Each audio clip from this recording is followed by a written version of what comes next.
नमस्कार, the voice news से मैं प्रगति सिंह, जहां प्रतिदिन हम बताते हैं आपके आसपास की जुड़ी घटनाओं के बारे में, जिसका है सीधे जनता से सरोकार। एक नजर आज की सुर्खियों पर। वलसाड़ आरपीएफ ग्राउंड के सामने रेलवे यार्ड की ओर जाने वाला रास्ता रेलवे प्रशासन द्वारा बंद कर दिया गया था, जिससे इस मार्ग से गुजरने वाले हजारों वाहन चालकों को परेशानी हो रही थी।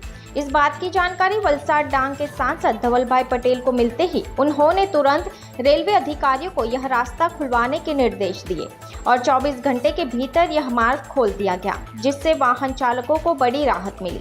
रेलवे विभाग द्वारा बिना किसी को सूचित किए इस मार्ग को बंद कर देने से स्कूल के विद्यार्थियों, नौकरी पेशा लोगों और अधिकारियों को लगभग 1.5 से 2 किलोमीटर का लंबा चक्कर लगाकर जाना पड़ रहा था। छोटे और बड़े वाहन चालकों को भी भारी ट्रैफिक का सामना करना पड़ रहा था, जिससे इस मार्ग का उपयोग करने वाले लोगों को काफी मुश्किलों का सामना करना पड़ रहा था। जब इस मुद्दे की जानकारी लोकसभा सचेतक और वलसाड़ डांग के सांसद धवल भाई पटेल को दी गई, तो उन्होंने कुछ ही घंटों में रेलवे विभाग के अधिकारियों को यह मार्ग खोलने के निर्देश दिए। इस कार्रवाई के दौरान रेलवे स्टेशन सलाहकार समिति के सदस्य अमीश भाई पटेल, भाजपा कार्यकर्ता आशीष भाई देसाई और भाजपा कार्यकर्ता सुनील भाई कावो उपस्थित थे। રેલવેના અધિકારીઓએ આરપીએફ પાસે પણ થોડા દિવસ પહેલા રસ્તો બંધ કરાવ્યો હતો। એના કારણે એમને બહુ અગવડો પડતી હતી, જે અવરજવરથી ત્યાંથી બંધ થઈ ગઈ હતી।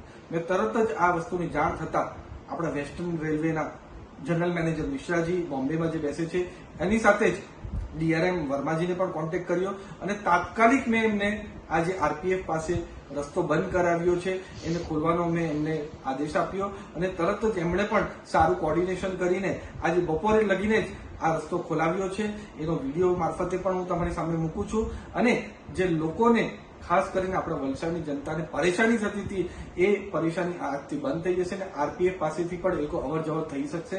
આવનાર દિવસોમાં પણ આવા જેટલા રસ્તા બંધ છે એ ખોલવા માટે હું પૂરેપૂરો પ્રયાસ કરીશ। ચાહે રેલવે ઓથોરિટીઝ વેસ્ટર્ન રેલવેને કોન્ટેક્ટ કરવું પડે કે અશ્વિની વૈષ્ણવજીને કોન્ટેક્ટ કરવું પડે કે કોઈ પણ સ્તરે રજૂઆત કરવી પડે, એ રજૂઆત કરીને આપણી વલસાડની જનતાને જેટલી ઓછી પરેશાની થાય ને અવર જવર રેલવે સ્ટેશનમાં એ સારી રીતે કરી શકે એના માટે હું પૂરો પ્રયાસ કરીશ। ધન્યવાદ। ब्यूरो रिपोर्ट, दी वॉइस न्यूज। खबरों में बने रहने के लिए तो वॉइस न्यूज को सब्सक्राइब करें और बेल आइकन दबाएं।